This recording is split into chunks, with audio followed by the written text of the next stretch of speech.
Un processus de croissance suit effectivement le dépouillement de la vieille nature.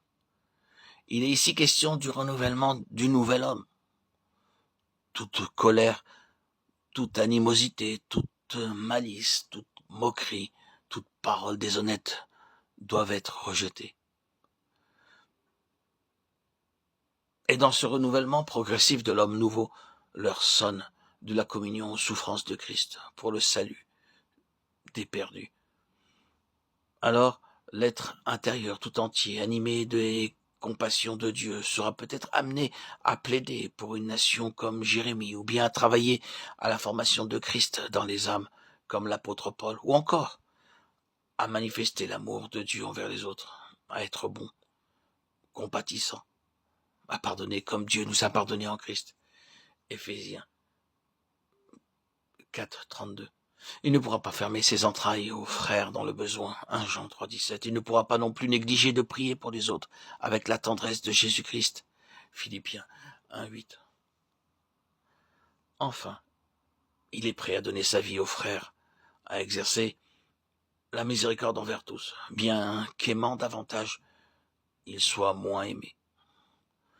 Comment cela se peut-il faire? Par la foi. Celui qui croit en moi, dit Jésus, il y a là une foi qui unit celui qui croit en son Sauveur. C'est plus qu'un acquiescement mental, plus que le fait de croire à une autre personne. Quand j'aurai été levé de la terre, dit Jésus, j'attirerai tous les hommes à moi. Jean 12, 32, 33. Ainsi, le Seigneur sur la croix attire le racheté qui croit en lui. Et le sauvé est uni au Sauveur en sa mort. Il est planté avec lui en sa mort. Romains 5, 5. Oui, bien encore. Greffé en lui au calvaire, afin d'être fait participant de sa vie. Une seule vie désormais pour la greffe et la plante où elle a été insérée. La greffe est solidement maintenue par des liens, ici les liens de la foi et du don total de soi-même. Dépouillé, revêtu, uni au Christ en sa mort. Désormais une même plante avec lui, fait participant de sa vie, la vie divine. Telles sont les étapes par lesquelles le Saint-Esprit conduit le racheté. Dès lors, des fleuves d'eau vive coulent de celui-ci, en réalité de Jésus, car le racheté est une même plante avec son Sauveur, celui qui est la vie.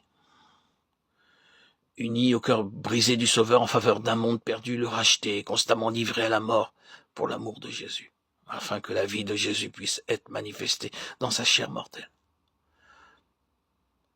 La mort agit en nous, mais la vie en vous, dit l'apôtre, la vie du Christ en abondance en faveur des autres.